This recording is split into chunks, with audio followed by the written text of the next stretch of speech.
Hello, Sharon here from School Corridor. If you're an old follower, welcome. I'm sure we have been missing each other. And if you are a new follower or you just hopped onto this channel, then I want to say welcome. You're here at the right time. So with School Corridor, I think, I wanted to share, just have a heart-to-heart talk and tell those who have been following me and the new followers that School Corridor is going to undergo some kind of transformation. And I think it has to do with the transformation or the insights that I have not only gained, but that has become like an urge where I feel I haven't really been true to serving the community as I can possibly serve the community. Now, for all that to make sense, like this is like a confessional, I would suggest grab that cup of coffee, grab that cup of tea, grab your glass of wine, get a sandwich because this is going to be a bit of a long chat. Because I just want to take you back and tell you how School Corridor started and what I see in the future for School Corridor, right? So I'm going to give you a little bit of background about who is Sharon, where does she fit in, and why should we really care about what Sharon has to say. So yeah, let me start. First of all, I think it's important that I share that I am a learner. I love learning things. I am curious about so many things. I read a lot of books. I also watch many YouTube channels. I love learning new information. And the key is that if I think that information is relevant to my community, I like to share that information, right? So I believe that knowledge shouldn't be privatized. We shouldn't see knowledge as belonging to somebody. I believe that when you get information, when you gain knowledge, your job should be to share that information, especially if you know that information can help other people. Okay? I'm trying to think of an example off the top of my head. Right. Let's say I, as a teacher, never paid UIF, that unemployment benefit that you get. If you're a worker, you pay into this fund, and then when you become unemployed or you have death in the family or you fall ill, then you can withdraw those employment benefits. Now, as an educator, which I've been for 38 years, we never had to pay UIF, right? We never had to pay into that unemployment fund because there's always the assumption that teachers will always be employed. But my husband, who worked for the traffic services, he belonged to that fund. So when he passed on, I didn't know anything about it. But the human resource person who was liaising with me, she gave me a particular form and she said, listen, you must fill in this form and go to the labor department. And when you get to the labor department, hand it in there because the UIF also has a death benefit, which was a complete surprise to me. Anyway, I followed that information, took the form to the labor department, which is another story of my queuing and all those kinds of things. But I took my form in and then I did receive the death benefit. Okay. So when I realized that, I thought I've never heard people talking about this. And I thought, let me put this information out there because perhaps people don't know about it.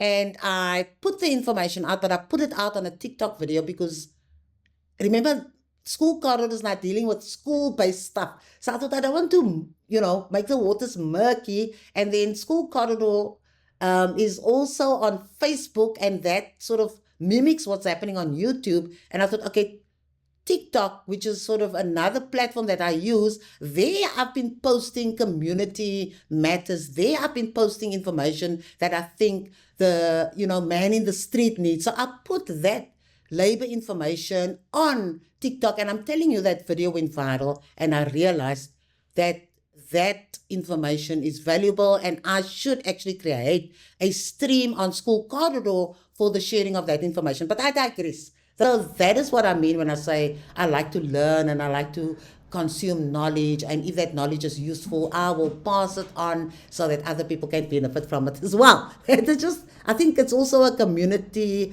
a part of my community culture where everybody shares. If you know something, you don't keep the information to yourself because you want to be better than your neighbor. Well, many people are like that, but I grew up in a community that loves to share and love to see people moving ahead. And so those are the kinds of people that my parents socialized with, and that is how my family is to a large extent. And that is why I have also immersed myself in that mindset, in that culture of Ubuntu. And Ubuntu is a very strong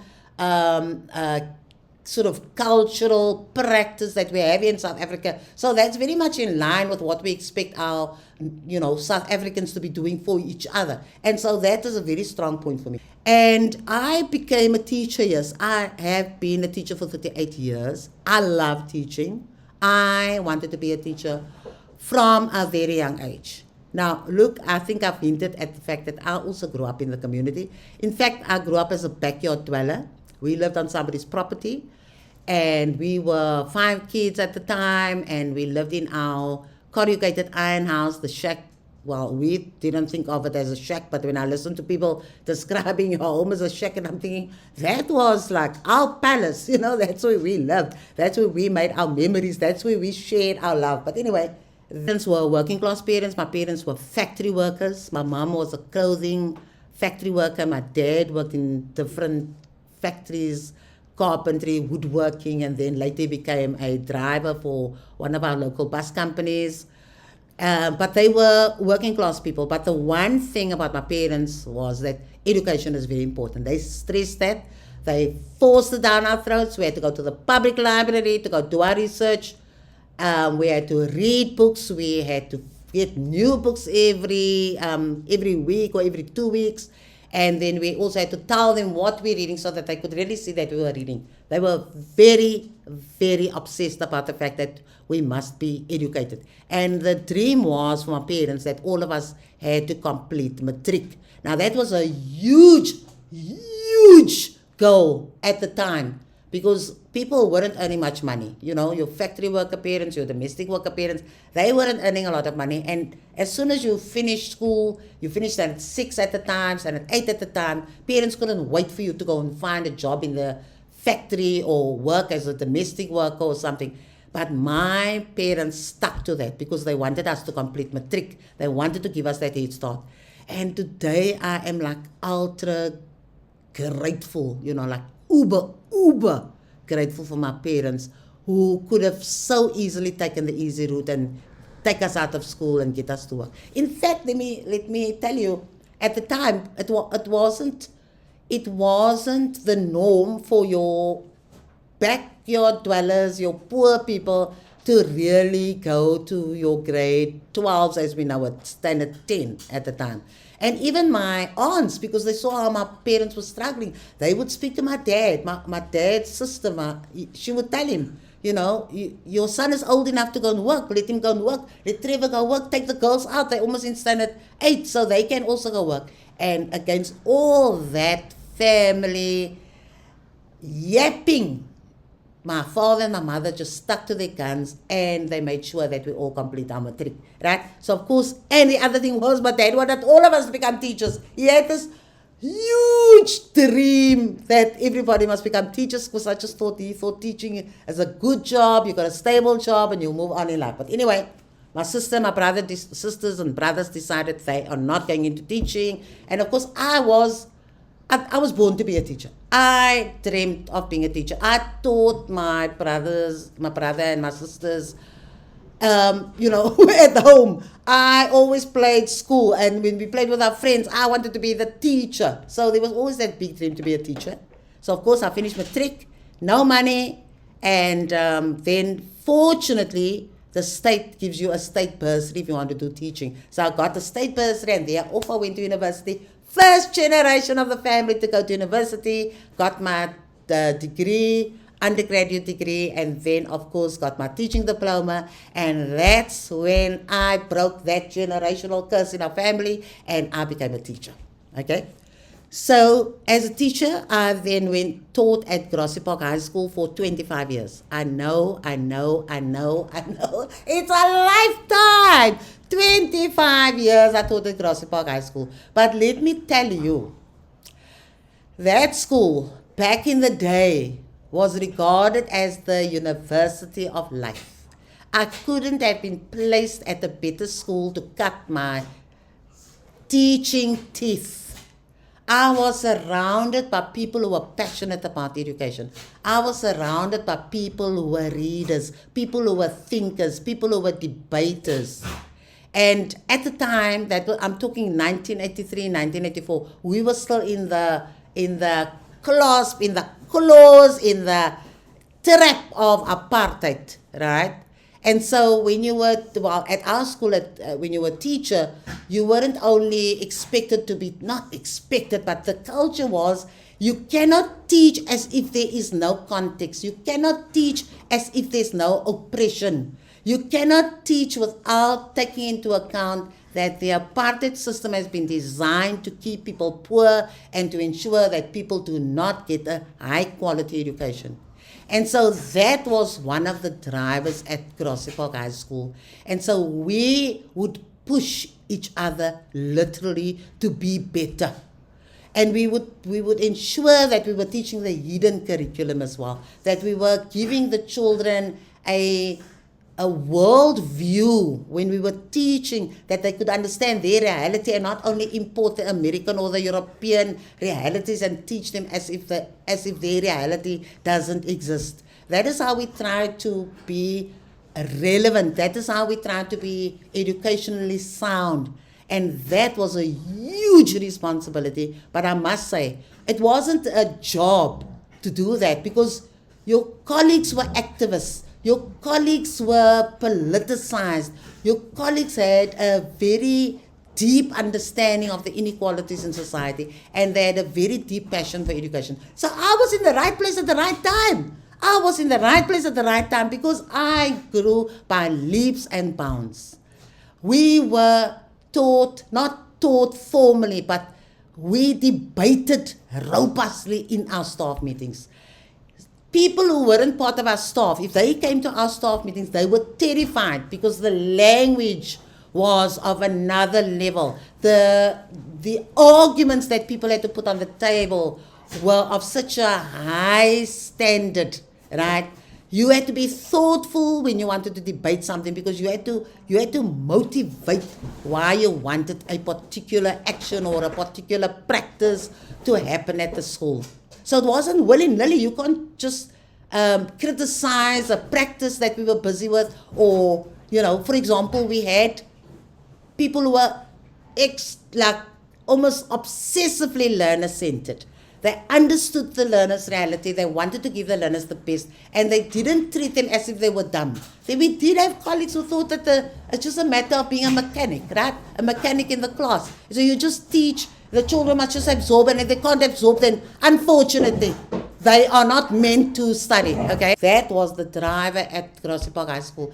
And my colleagues sharpened my thinking. They sharpened the way I operated. They challenged the way we did things, and you were just almost organically shaped and taught to think differently and to do things differently as well. So Grassy Park, I owe a lot of my growth to Grassy Park. It wasn't easy. My principal, Clark Stadler, will tell you it was probably one of the most difficult staffs to work with, but we were so driven. We didn't want to just be teacher mechanics. We really wanted to offer the children the best quality education that we could give them, and give them that head start. Because I come from a community that was poor. Many of my colleagues came from communities that were poor. So we understood the bigger mission of fighting against apartheid, and that was to give the children the best education possible that we could give them, and not let them wallow in any self-pity or be lazy, right? So as we pushed the learners, so we pushed ourselves, the teachers. And that for me was a major growth period, over a period of 25 years. So I did my bit at school. And the kids loved us because they knew we were strict. There was tough love. We were very strict, but they loved us because they knew we cared. And even today, many of my students, those who entered education, some of them were my seniors by the time I retired. And it's so beautiful to see that, right? Many of my past students are friends of mine today. In fact, they still stay in touch via Facebook, via any medium, sometimes via WhatsApp. And if you go through a crisis, they are there. They are there. When I had to go to hospital for operation, guess who also inquired about my health and who came to visit? Some of my past students, particularly a young lady, very vibrant, called Bonnie, right? So Bonnie was like a glue. She'd make sure that people stay together.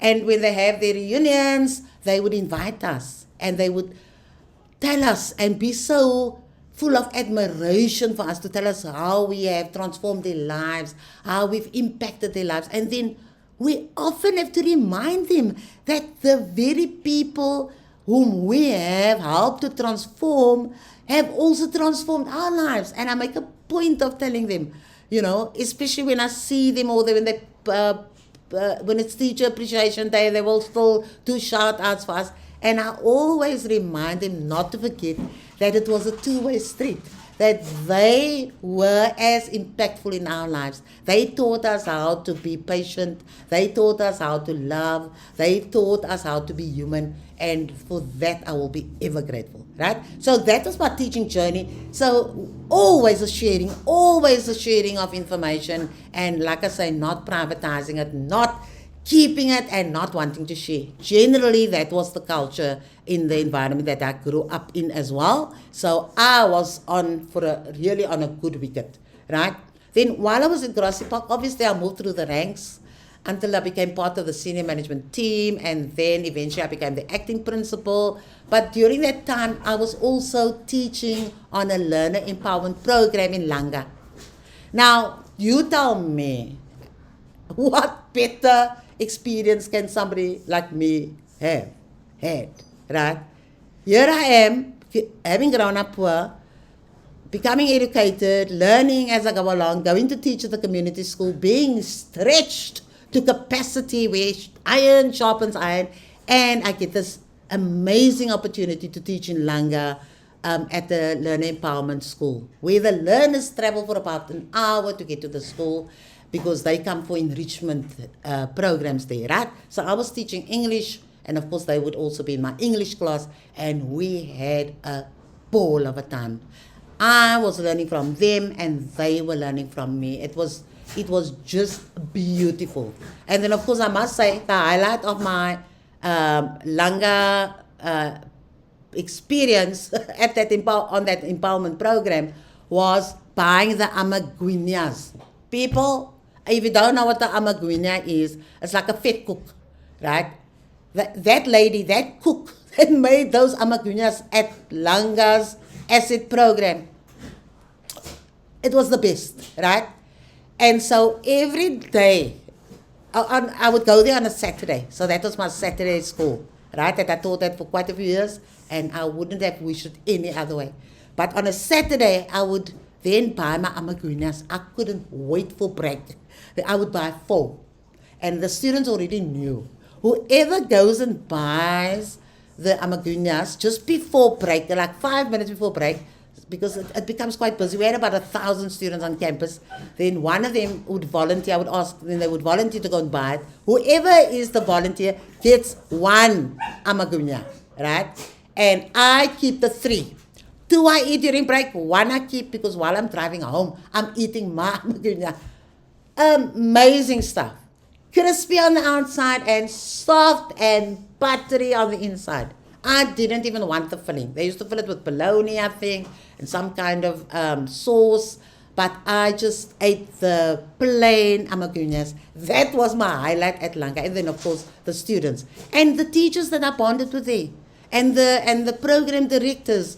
Again, learning, and picking up tips on how to be a better human being, how to relate to others, how to help others grow, and then of course absorbing like a sponge everything that could help me grow. So that's me. I just happened to land up at the right places at the right time, right? After leaving teaching, I then went to the education district, and there I became an education manager of schools, right?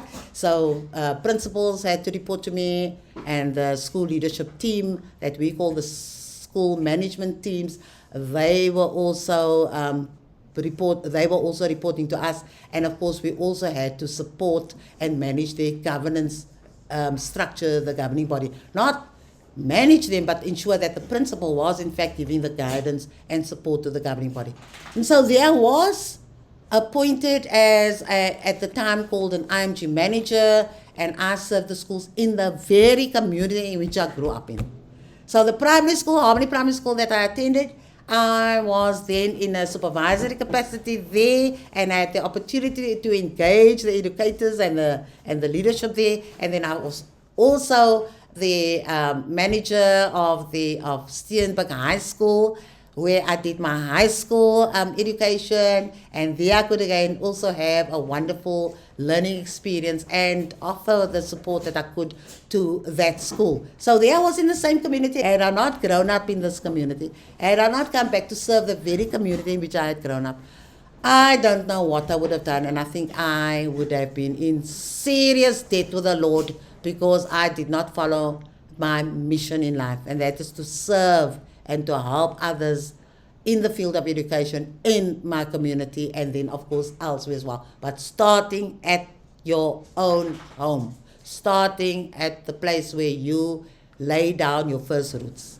Of course, I learned a lot, engaged with the principals and so on, cried with many principals because they share heartbreaking stories, and you realize that, you know, there's almost a dismissal of the pain and the trauma and the energy and the will it takes to teach in a community school here in South Africa, especially where the communities are challenged and riddled with gangsterism and poverty and alcoholism and all kinds of social ills. It's very difficult if you didn't grow up in that environment, or you're not prepared to understand it, and you just have this idea that everybody is equal and they don't have a past and they don't have deficits in terms of their learning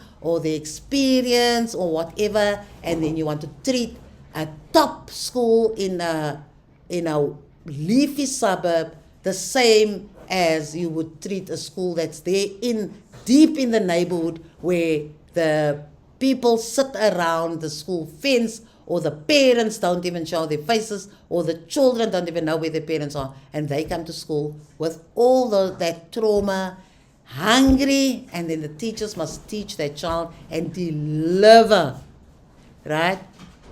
It's a tough task. It's a hard task. And like I said, many a day, a principal would share the most heartbreaking stories, and I would sit there and just listen, and then ignore that file that I know is up to date, because that focus was never really my focus. Because once you make sure that the principals and whoever's talking to you, that you are listening, they will do their utmost to ensure that they do the compliance bit as well. But at least you're showing that human compassion. And so you build them up again. You fill them with hope again. They know the system is not so cold, and then they move on again. And it's just amazing what amazing, wonderful, quality work comes out of many of our community schools, despite the conditions really not even making it possible to come up with such quality work. So that was an eye-opener for me, really. And like I said, it humbled me. And I always wondered, you can get so stuck if you're sitting there and everything looks hopeless. You look around you, everything is dark and dreary, and everybody just trying to survive. You go down 1 kilometer down the road and you see your colleagues struggling with the same things. Now, my question was, how do I help lift the school leadership and the principal in particular to know that all is not lost. That yes, sometimes we need to work a bit harder, but there are practices, there are structures, there are systems that if we do try to implement them, there will be eventually a swell of goodwill, a swell of improvement, and traction will be gained, and there will be momentum, and things will improve. But how do you share that information? Because you just have to go to the school, spend some time there at one school, then you must hop to the next school. There's no intensive coaching that can really happen realistically if you want to use that approach. So that was uppermost in my mind. How do I serve the schools? And going from school to school, the 20 schools, mainly community schools, I could see many amazing projects and practices and ways of doing things that I knew another colleague down the road could benefit from, right? And so how do I create that opportunity for them to visit each other because they need to be at their own schools, and how do I just get them to just be excited to hear about it and then perhaps use their own initiative and go and visit their neighbor, right? And the only way that we can do that is to build community networks. So how do we build community networks? So we can do the physical community networks, and that is what brought me to School Corridor, the channel. I created the School Corridor channel to become another pathway to communicate with the schools and for the schools to start communicating with each other in an organic way. And that has proven to help because they could watch a video. I would visit the school and I would, for example, see the fantastic work that the school has done in terms of transforming the ablution blocks for the learners that lived and spelled out that dignity that they thought the learners deserved, and that they really meant they want to respect their learners, and their learners can feel safe and dignified when they go to the bathroom. And then I would take pictures of that, and I would interview the principal, the teachers, and just talk to them informally, and I would put that on the School Corridor channel, especially on Facebook. And so schools would see how other schools in the same neighborhood, with the same problems, with the same lack of financial resources and other resources, when they see how their colleagues have brought about change in a way that wouldn't cost them much and showing them that it's possible, I promise you, many schools started transforming their ablution blocks. And then they would send photos to us, or I would ask them to send the photos and post it. But of course, schools are also full, they have their pride, and they're also shy. They don't want to go and showcase themselves. And then I would be that bee. I would be that butterfly. I would be the one that would be posting and celebrating them. And in that way, I must say, there was a knock-on effect in some areas. And then I realized that is the power of School Corridor, that it becomes a pathway, a vehicle that people can get ideas from people who've gone through the same experiences and not selling them the theory that we can just see on the internet. Yes, to see how other schools are blossoming, we have to ask, yes, but at what cost? What resources did you put in there? But nothing stops us from taking the idea and then really running with that idea and tailoring it in such a way. And if you find a model of that very idea working elsewhere, what better way to inspire another school principal, another SMT, another school governing body to say, look, this is what this school is doing. Perhaps you can just give Sharon a call and take your staff there so that they can see, to help inspire your staff, because obviously it's better to also see these projects and see what people are doing. It's one thing just reading about it, but imagine the power of taking your staff there. And so that, guys, is how School Corridor was born. It was really a way of expanding my service of offering support, sharing information, sharing knowledge, sharing practices that schools could use, and helping principals to become stronger principals and confident principals and knowledgeable principals, and realize the important role they have to play.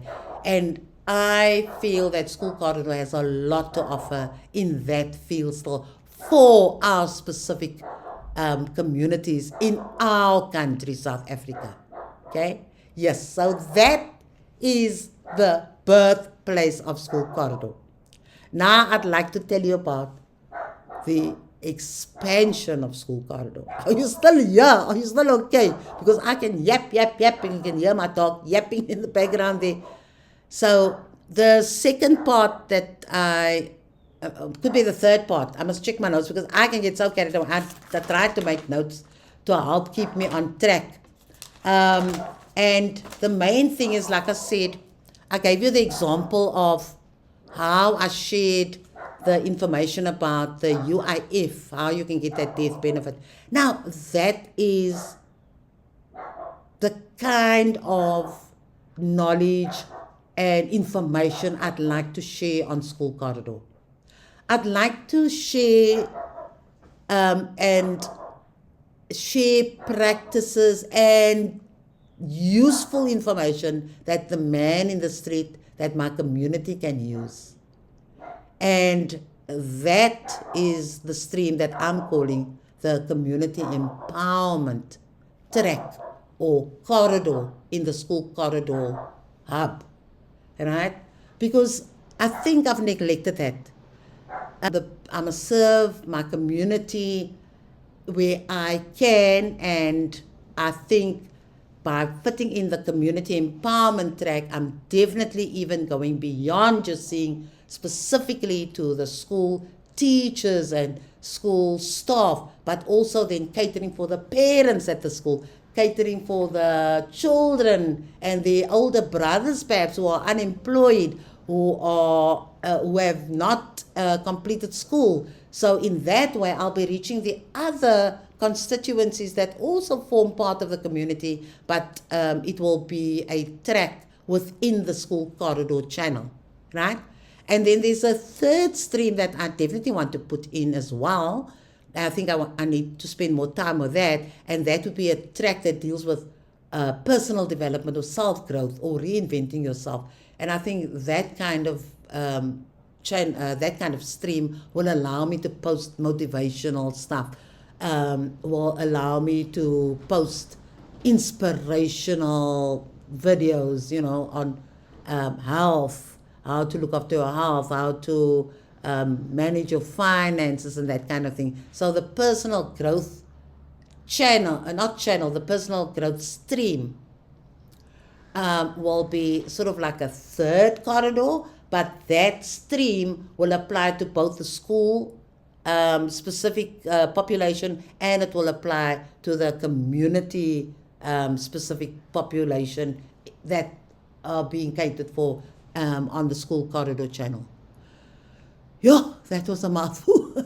Yeah, so in summary, School Corridor is definitely expanding. I cannot give up. For as long as I live, I'm going to have to help add value. And I feel School Corridor is a channel that I should, in fact, spend more time with, creating valuable content that people can use. And so now all I can ask for is that you give me your thoughts on this, that you tell me whether I'm, whether I'm on the right track, which I believe I am, but how you can see me even expanding it in such a way that I truly create value. Because it's not about me. It's really about fulfilling the service to my community. Whether that community is in my formal, qualified space, and that is teaching, that I formally qualified in, or whether it's my life experience that I've gained or my research experience that has helped me gain more information. It doesn't matter. It's about sharing what is useful, sharing what is valuable. So drop me a line. Thanks for hanging around. If you're here till now, then I'm telling you, you are a committed school corridorian. You are a committed school corridorian. So if you haven't subscribed yet, please do subscribe, and please help me grow the channel by sharing your ideas, by questioning. You may even differ with me on certain things. Put it there, because you're helping me to grow just as I'm helping you to grow. So on that note, I will see you soon.